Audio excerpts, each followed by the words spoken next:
આપણા રસોડામાં રોજ દેખાતી એક સાવ સામાન્ય વસ્તુ ડુંગળી. ક્યારે એવું વિચાર્યું છે કે આ સસ્તી અને સામાન્ય દેખાતી શાકભાજી અસલમાં એક જબરદસ્ત શક્તિશાળી ઔષધિ હોઈ શકે છે? મોટાભાગના લોકો તો આને માત્ર સલાડ કે ગ્રેવી પૂરતી જ સીમિત રાખે છે, પણ આજે આપણે એવા સિક્રેટ્સ ખોલવાના છીએ ને જે જાણીને ખરેખર આશ્ચર્ય થશે. નમસ્તે ઓર્ગેનિક લવર્સ, આપ જોતા છો આયુર્વેદિક મંત્રા, જ્યાં પ્રકૃતિ અને આરોગ્ય મળે છે એકસાથે. વિડીયોને લાઇક કરો, ચેનલને સબસ્ક્રાઇબ કરો અને બેલ આઇકન દબાવવાનું ભૂલશો નહીં, કારણ કે દર અઠવાડિયે અમે લાવીએ છીએ આયુર્વેદિક ઉપચાર અને હેલ્થ ટિપ્સ. તો આજના આ એક્સપ્લેનરમાં આપણે ફટાફટ આ 5 વસ્તુઓ જોવાના છીએ. ડુંગળીને ગરીબોનું અમૃત કેમ કહેવાય છે, તેના અદ્ભુત આયુર્વેદિક ફાયદાઓ કયા છે, આધુનિક વિજ્ઞાન આ વિશે શું કહે છે, તેને ખાવાની સૌથી સાચી રીત કઈ છે, અને હા, સૌથી અગત્યનું, કઈ સાવચેતીઓ રાખવી જરૂરી છે.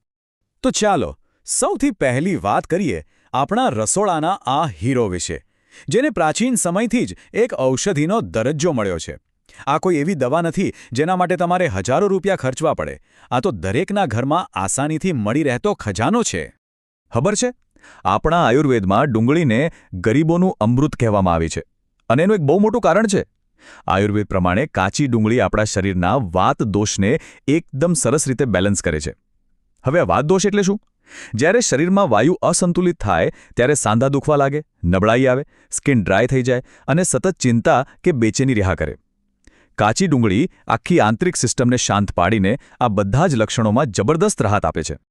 આયુર્વેદિક ગ્રંથોમાં ડુંગળી માટે એક બહુ સરસ શબ્દ વાપરવામાં આવ્યો છે, વાજીકર. એનો સીધો અર્થ એ થાય કે એવી વસ્તુ જે તમારી શારીરિક સહનશક્તિ, જીવંતતા એટલે કે વાઇટાલિટી અને ઓવરઓલ તાકાત વધારે. ડુંગળી બરાબર આ જ કામ કરે છે. આ માત્ર શારીરિક એનર્જી નથી આપતી, પણ આપણી પાચન અગ્નિને એટલી તેજ કરે છે કે ખાધેલું ફટાફટ પચી જાય. અને હા, તે પેટ સાફ રાખવામાં પણ બહુ જ મદદરૂપ છે. હવે આ તો થઈ શાસ્ત્રોની વાત, પણ રોજિંદા જીવનમાં સામાન્ય બીમારીઓમાં આ પ્રાચીન ઉપચારો કેવી રીતે કામ આવે? ચાલો એ જોઈએ. કેટલાક ઘરગથ્થુ ઉપચારો તો એવા છે જે ખરેખર જાદુ જેવું કામ કરે છે. ઉદાહરણ તરીકે, જો કાનમાં ભયંકર દુખાવો થતો હોય તો ડુંગળીના તાજા રસના બસ 2-3 ટીપા નાખવાથી તરત રાહત મળે છે. કેમ? કારણ કે તેમાં સોજો મટાડવાના એટલે કે એન્ટી ઇન્ફ્લેમેટરી ગુણો છે. જો કફવાળી ઉધરસ કે અસ્થમા હોય તો ડુંગળીની પાતળી સ્લાઇસને શુદ્ધ ઘીમાં શેકીને ખાવાથી છાતીનો કફ છૂટો પડી જાય છે. અને ઉનાળામાં જો નાકમાંથી લોહી આવતું હોય, જેને આપણે નસકોરી ફૂટવી કહીએ છીએ, તો પણ રસના 2 ટીપા નાકમાં નાખવાથી રક્તસ્રાવ તરત જ અટકી જાય છે. અને વાત માત્ર શરદી ઉધરસ પૂરતી અટકતી નથી. આ એક અલ્ટિમેટ નેચરલ બ્લડ પ્યુરિફાયર છે. આપણા શરીરમાં જમા થયેલા કચરાને એટલે કે ટોક્સિન્સને બહાર કાઢવામાં આનો કોઈ જવાબ નથી. લોહી સાફ થશે એટલે સ્કિન તો આપોઆપ ચમકવાની જ છે, અને સાથે સાથે સામાન્ય બીમારીઓ સામે લડવાની આપણી રોગપ્રતિકારક શક્તિ પણ એકદમ સ્ટ્રોંગ બની જાય છે. હવે અહીં એક બહુ જ ઇન્ટરેસ્ટિંગ કનેક્શન છે. હજારો વર્ષો પહેલાં આયુર્વેદે જે વાત કહી હતી ને, આજે આધુનિક વિજ્ઞાન બરાબર એ જ વાતને સાબિત કરી રહ્યું છે. આયુર્વેદ કહે છે કે ડુંગળી રક્ત શુદ્ધ કરે છે અને પાચન વધારે છે. અને આજના વૈજ્ઞાનિકો કહે છે કે આમાં ક્વર્સિટિન અને સલ્ફર કમ્પાઉન્ડ્સ છે જે ખરાબ કોલેસ્ટ્રોલને ઘટાડે છે અને સારા કોલેસ્ટ્રોલને કંટ્રોલમાં રાખે છે. મતલબ આ બંને એક જ સિક્કાની 2 બાજુ સમાન છે. જો તમને આ માહિતી ઉપયોગી લાગી હોય તો કોમેન્ટમાં લખો, જય જય આયુર્વેદ. આપણી કમેન્ટ અમને પ્રેરણા આપે છે વધુ ઉપયોગી ઉપચાર શેર કરવા માટે. તો ચાલો હવે થોડી મોડર્ન સાયન્સની વાત ડિટેલમાં કરીએ. લેબોરેટરીમાં ડુંગળીની અંદર છુપાયેલા કયા વૈજ્ઞાનિક હીરોઝ બહાર આવ્યા છે? આમાં સૌથી પાવરફુલ છે એક એન્ટીઓક્સિડન્ટ, જેને ક્વેર્સેથીન કહેવાય છે, અને બીજું છે તેના સલ્ફર સંયોજનો. ક્લિનિકલ રિસર્ચ શું કહે છે ખબર છે? આમાં રહેલા તત્વો રક્તવાહિનીઓને રિલેક્સ કરે છે, જેનાથી બ્લડ પ્રેશર કંટ્રોલમાં રહે છે. એનાથી પણ મોટો ફાયદો એ છે કે આ ફ્લેવોનોઇડ્સ કોલોન, બ્રેસ્ટ અને પ્રોસ્ટેટ જેવા કેન્સરના કોષોને વધતા અટકાવે છે. ડાયાબિટીસમાં આ ઇન્સ્યુલિન સેન્સિટિવિટી વધારે છે. અને બીજું બહુ જ અગત્યનું, આમાં પ્રીબાયોટિક ફાઇબર હોય છે, જે આપણા આંતરડાના સારા બેક્ટેરિયાનો ફેવરિટ ખોરાક છે. ગટ હેલ્થ માટે આ લિટરલી એક વરદાન છે.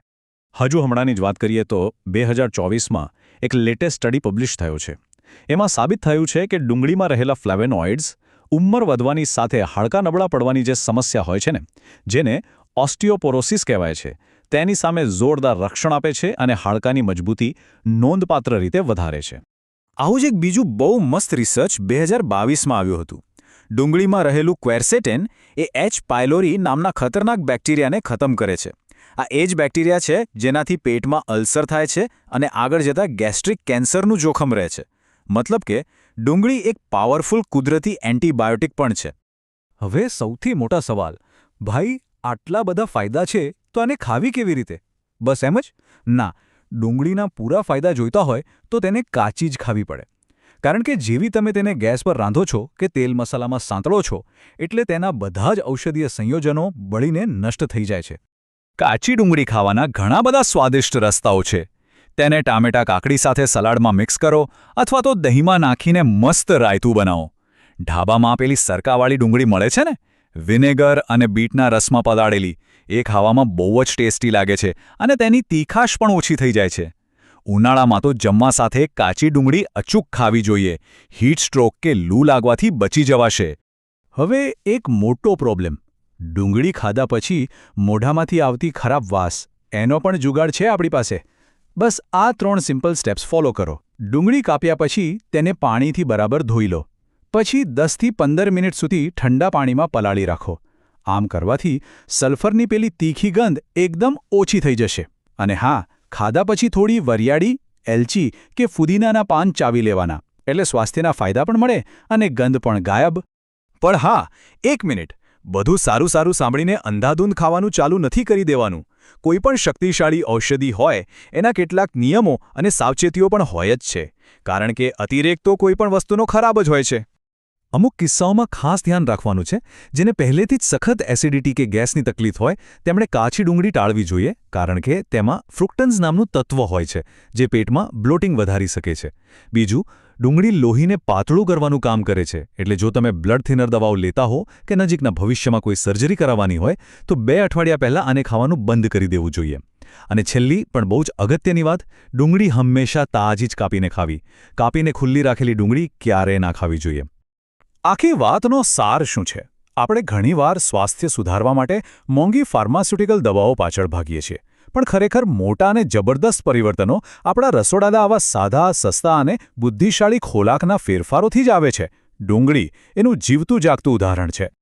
તો બસ આજથી જ આ કુદરતી ઔષધિનું સાચું મૂલ્ય સમજવાનું શરૂ કરીએ અને કાચી ડુંગળીની તાકાતને ક્યારે ઓછી ના આંકીએ. આ નાનકડો ફેરફાર સ્વાસ્થ્યની દુનિયામાં મોટા ચમત્કારો કરી શકે છે. પ્રકૃતિની શક્તિમાં છે દરેક રોગનું નિવારણ. પ્રેમથી પકવેલું, વિશ્વાસથી ભરેલું આયુર્વેદિક મંત્ર, જ્યાં આરોગ્ય બને પ્રકૃતિનું ઉપહાર.